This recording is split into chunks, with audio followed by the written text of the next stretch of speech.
በሪራ ሰሐቢያ ነች። ሙጊዝ ባሏ ነው። ሁለቱም በባርነት የሚያገለግሉ የሰው አገልጋዮች ናቸው። ሙካተባ ይባላል። የተወሰነ ገንዘብ አንድ ባሪያ ከከፈለ ራሱን ነፃ ማውጣት የሚችልበት አይነት ስርዓት ማለት ነው። እስልምና ባርነትን በጣም በሚገርሙ መንገዶች ከማህበረሰቡ እንዲወጣ አድርጓል። ከነዛ ውስጥ አንዱ ሙካተባ የሚባለው ስርዓት ነው።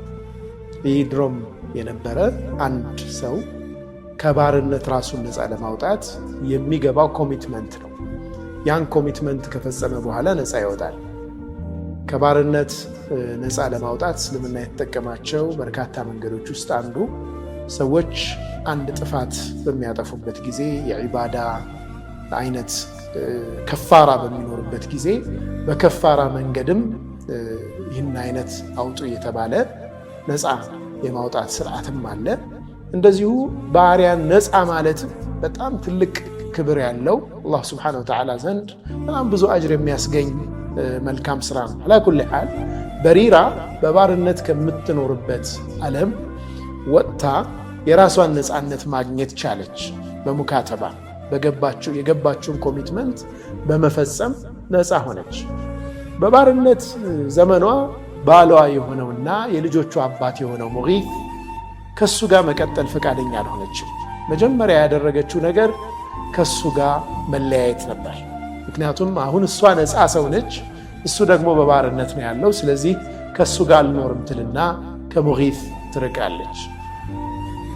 ሙጊዝ በጣም ይወዳት ነበር።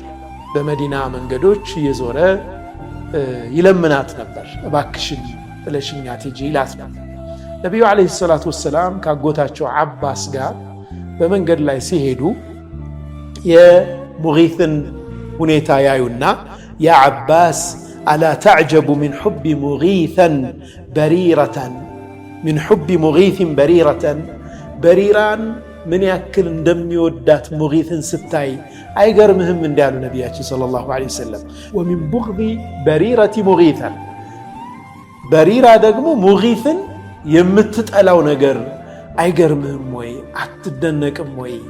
እሱ ምን ያክል እንደሚወዳት እሷ ደግሞ ምን ያክል እንደማትፈልገውና እንደምትጠላው ስታይ አይደንቅህም ወይ ያሉ ነቢያችን ሰለላሁ ዐለይሂ ወሰለም።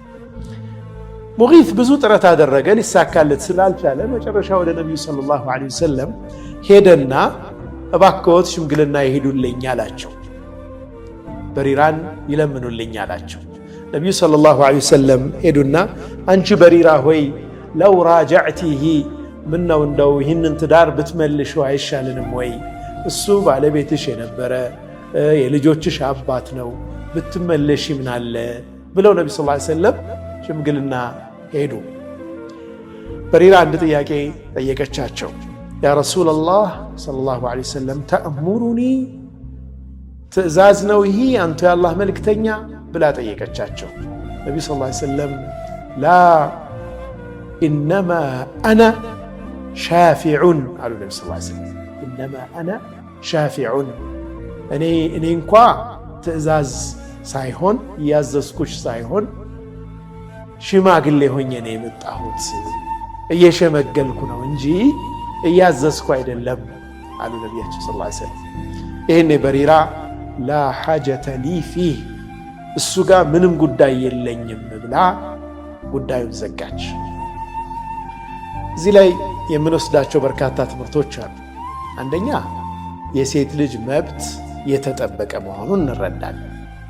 ሴት ልጆቻችን እገሌን አንፈልግም ካሉ፣ እገሌን አልፈልግም አላገባም ካለች አንዲት ሴት መገደድ የለባትም። ማስገደድ ዙልም ነው፣ በጣም ከባድ ግፍ ነው። ከማትወደው ካልፈቀደችው ወይም ከማትፈልገው ሰው ጋር እንድትኖር መገደድ የለባትም። ቢያንስ ዝም ካለች እንኳ ሐያዋ ነው ተብሎ ዝምታዋ እንደ ሽታ ይወሰዳል። አፍ አውጣ ግን አልፈልግም ካለች አትገደድም አንዲት ሴት። ሁለተኛ ነቢዩ ሰለላሁ ዐለይሂ ወሰለም የሀገር መሪ ከመሆናቸው ጋር በጣም በርካታ ኃላፊነት ከመሸከማቸው ጋር አንድ ባሪያ ለላካቸው ሽምግልና ተቀብለው ሄደዋል። ነቢ ሰለላሁ ዐለይሂ ወሰለም ለነቢዩ ዓለይሂ ሰላቱ ወሰላም ባሪያም ይሁን ጨዋ፣ ሀብታም ይሁን ደሃ ሁሉም እኩል ነው ለእርሳቸው። ሁሉንም ያስተናግዱ ነበር። ይህ ባህሪ እኛ ጋር አለ ወይ? ራሳችንን መገምገም ያስፈልጋል።